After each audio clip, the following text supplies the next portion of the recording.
We're thinking about Queen Victoria in 1907. She died in 1901 at the age of 81, and at the time there was a widespread anxiety as to the future of the monarchy and how best to commemorate a reign of 63 plus years was at the forefront of the courtiers' minds. As a result of the two jubilees, there'd been a spate of monuments constructed, not just in Britain, but throughout the empire.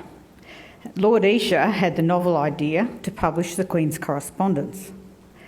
It had the merit of offering the mourning citizens something of the dear old Queen, and perhaps a chance of restoring some of the quiet dignity and majesty of the Crown in a noisy and rapidly changing Edwardian world. My book tells the story of the editing of the first three of these 9 volumes of the Letters of Queen Victoria, and this series covered her early life until 1861, when the year of the death of her husband Albert. The men who edited these volumes, Viscount Esher and Arthur Benson, were interesting men, and they did important work in ultimately setting up the Royal Archives so that papers were more likely to be systematically kept and less likely to be burnt or lost. Although Robert Lacey tells me that there was quite a deal of incendiary activity by Princess Margaret and the Queen Mother, so there's not such a big archive from them. These men were themselves men of letters. They wrote large numbers of them daily, and the post office made 2 deliveries each day, 6 days a week. Lord Esher retained all of the letters he received. They both kept diaries, and Esher has a huge archive of his papers in the Churchill College at Cambridge, and Arthur Benson's diary, comprising 181 volumes, is held at Magdalen College in Cambridge. The publisher John Murray, being a very orderly and successful businessman, also kept records, not just ledgers. And these records allowed me to piece together the progress of the editing on an almost day-by-day basis. And if you find the detail in the book a bit much, let me tell you, there's more in the thesis and even more in the folders on the study shelf at home. I just wonder whether electronic communications will ever be preserved like this.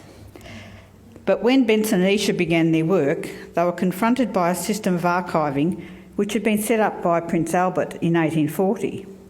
And like everything else he established, Queen Victoria wouldn't allow it to be changed in any way. In the 50 years since his death, the system had steadily lost its efficiency. So although there was some useful cataloguing, there were various boxes of papers which couldn't be readily incorporated and thus were stored under stairs and in cupboards and basements to be stumbled upon later. Arthur Benson realised when Lord Esher offered him the position of as assistant, and then more than half of the share of the money that they were to receive for the book, that he would be doing most of the work. He finally got to begin work in February 1904, and on the first day in the Round Tower at Windsor, he counted 460 volumes of bound correspondence. And he threw up his arms in horror. The process, as I was able to work it out, was that he read through each letter in each volume and then selected the letters to be typed by Miss Bertha Williams, who he referred to as the typewriter. From the typed sheets, editing was done, deleting irrelevancies and preparing the sheets for Lord Esher to look at, and then they were sent to the publisher John Murray to print. Now, the printing process meant that the metal type was set letter by letter in trays and set in pages and stored. And from those printed sheets, more excisions were made, so there was a constant juggling of space and pages and themes to accommodate the story, to accommodate introductory sections to explain things, and footnotes. And then more materials would be found and have to be included. What a nightmarish task it was for both the publishers, the editors and the printers. Although I found no mention of it, I believe that there must have been some sort of chronological framework to hand, perhaps Sidney Lee's Dictionary of National Biography entry, to be able to judge the significance of each letter. And it was through these selections that they had to try and convey the Queen's life to the readers. At the same time, they had to be mindful they were producing a book over which the king ultimately had a veto. They couldn't risk displeasing him or any of his many friends or relations by allowing some of the Queen's blunter assessments of their friends or relations to be published. And in order to earn money, indeed for John Murray not to lose money, it needed to be a commercial success. So bear in mind, Benson and Isha had been born in 1861 and 1853. The documents they were reading weren't exactly contemporary to them. Imagine yourselves trying to remember who was who in your parents' conversations when you were very little children, and then recall who had become whom in later years. Benson sought a genealogical chart to help in this, at least with the royal family, but he found there was none. He sent his friend and helper, Hugh Childers, off to the College of Arms for some help, and after quite a lot of bother, they did manage to have a genealogical chart drawn up. On some occasions, though, older relatives of the Queen and her children were consulted to help identify people in letters or even people to whom the letters were sent. And after quite a lot of but sometimes they didn't know who was being referred to. Such was the use of pet names by Queen Victoria. And several times Childers went to great lengths to ascertain the identity of a named subject in correspondence, only to discover that the name in fact referred to a pet or a dog or a horse or something. The 3 volumes were eventually published in 1907, 2 years later than Benson and Murray had been hoping to complete them. Isha and the King's Secretary, Lord Knowles, held off taking the final edition to the King, going over and over them with the help of other experts and requesting further excisions. Eventually, King was shown Volume 1 and agreed to it being printed, and this allowed that metal type to be released for the use in the other 2 volumes. So Volume 2 and 3 followed quite quickly at the end of the project. But at that time, Arthur Benson had a nervous breakdown, and Lord Isha went on to help establish the Royal Archives and edit 2 further volumes of Queen Victoria's Girlhood Journal. But why did any of this matter to me? I'd returned to university in 1992 with 4 children at home and a fanciful idea that I'd like to do a PhD. I had to do 2 fourth-year history subjects and an honours thesis in order to gain admission to the postgrad program. I did Jim Hamilton's Women and Family in 19th Century England subject and Walter Phillips' biography and history classes, and then I had to do a thesis. And while pegging nappies out on the line, we did that in those days, it came to me that out of the blue, I don't know anything about Queen Victoria. So I began my honours thesis looking at how biographies of Queen Victoria had changed since her death. When was that? Until the present. Well, at least I knew it was 1993. So I went to the library, and I see some of our library friends here today, browsed along the shelves of 19th century British biographies, as you could in those days, and soon found 8 or 10 on Queen Victoria. I selected the 2 smallest ones, one by Theo Aronson on the romance of Victoria and Disraeli, and the other by Lytton Strachey. Now, I had heard of Strachey because we read his brilliant essay introducing his eminent Victorians in Walter's course, and he wrote with verve and a certain amount of disrespect, heaping admiration on the men around Victoria, Lord Melbourne, Albert, etc., and eventually he came to have an admiration for her, but she didn't seem to be central to the book. And then I got a bit more adventurous and selected a big volume, Elizabeth Longford's VRI. Longford focused on the womanly, wifely, motherly dilemmas of a female monarch. She was the first biographer, I believe, to have access to read Queen Victoria's journal in the Royal Archives. She was also a mother of 6 children and had stood for the House of Commons and was the wife of Lord Longford, who some of you might remember from the pornography report in the 1960s, and had published several important history and biographies previously. I was fascinated by the domestic detail that she juxtaposed with Victoria's regal and political life. I was soon captivated by my subject. A girl living with her widowed mother in the rooms in Kensington Palace, passing her 18th birthday, growing to be 4 foot 10 inches tall or 140 centimetres, and actually that's not right, a bit more than that, 148, and then 1 month later becoming Queen. Having to move into a world of men, conducting Privy Council meetings, meeting overseas dignitaries, and then at 20 meeting her cousin Albert for the second time, falling in love, having to do the unfeminine thing of proposing to him, and then marrying and producing heirs, all in the course of 5 years. How did she hold herself together? And how do you raise children to be heirs to the throne? These were the questions that really took my fancy at the time. We look at our own little babies and think, could they possibly become?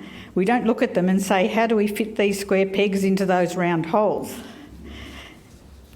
So I began my master's degree with those questions. What to use for sources? Well, there were 9 stout volumes of the letters of Queen Victoria, and there was 5 more volumes of biography of Albert, 6 more volumes of correspondence with her eldest daughter, Vicky, and then there was so many other biographies that I'd used that you can see in the chart on the handout there. So I set off. So the letters of volume 1. So I looked for the birth of the first baby. Where did they record it? November 29, 1840? No mention. Oh, here it is. It's in a footnote 3 pages later. This is the birth of an heir. Born to a queen regnant for the first time since Queen Anne. But those babies hadn't survived. So maybe with the male heir there'd be a letter. Well, there was. The second baby was born 50 weeks later. And, well, would it be more prominent? Well, there was one letter from Victoria describing him when he was about 3 weeks old. Why was this? I was astounded.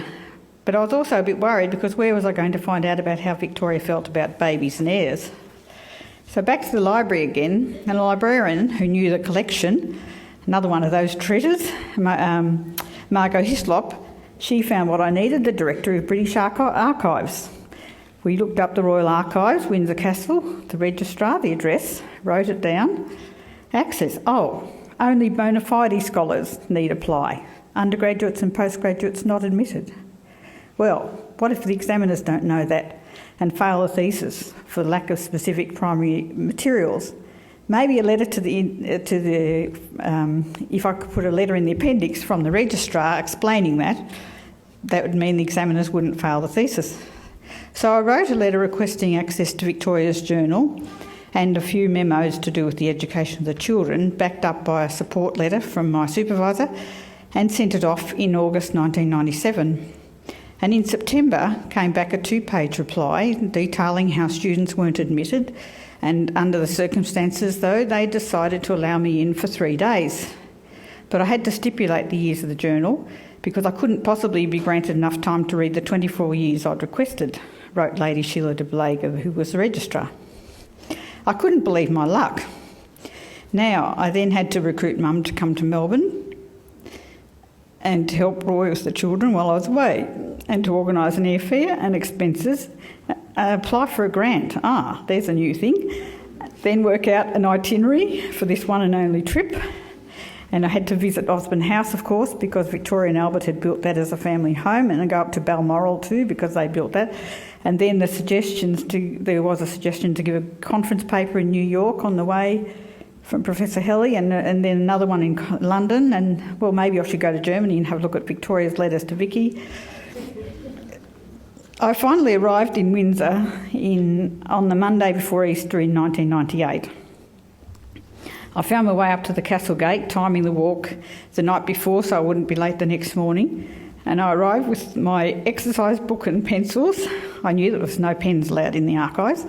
Climbed the 122 funny old steps up to the round tower to the door of the archives to be met by a beaming Lady de Belague.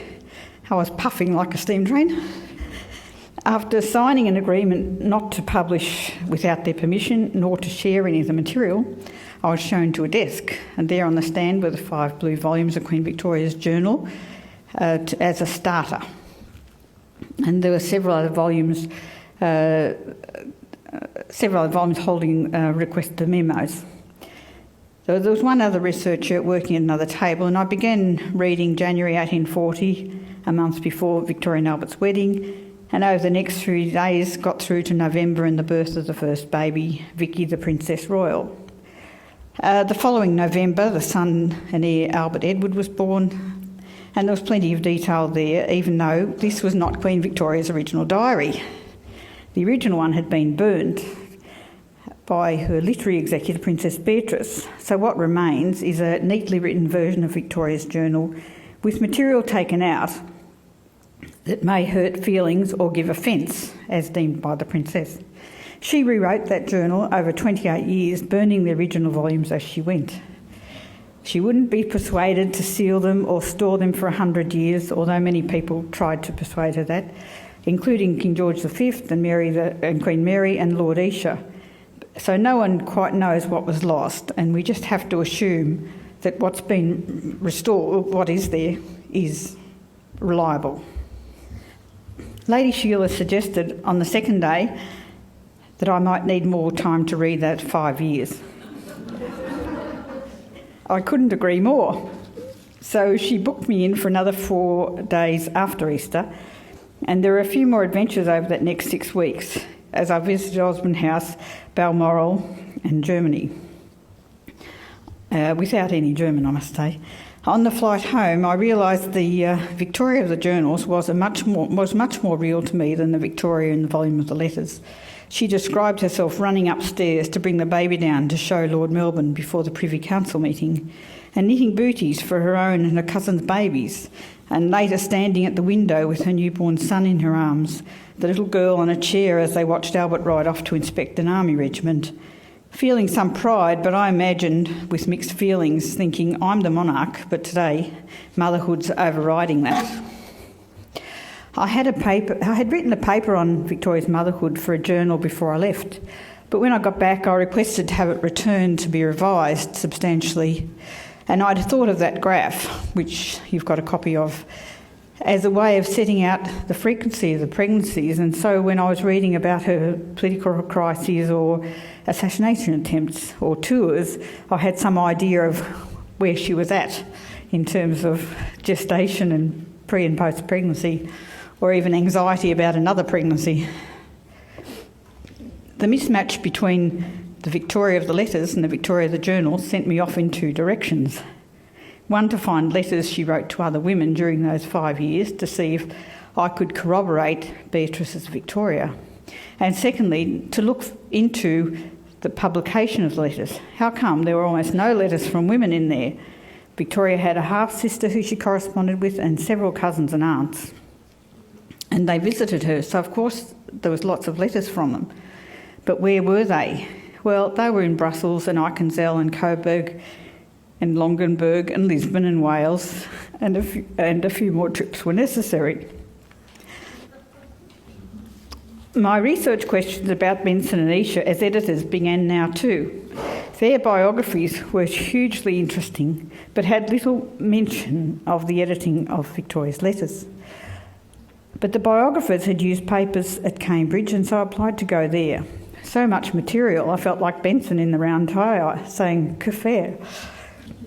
The degree was upgraded to a PhD at this stage, so I had an extra allocation of time, fortunately, and as I was going to need it.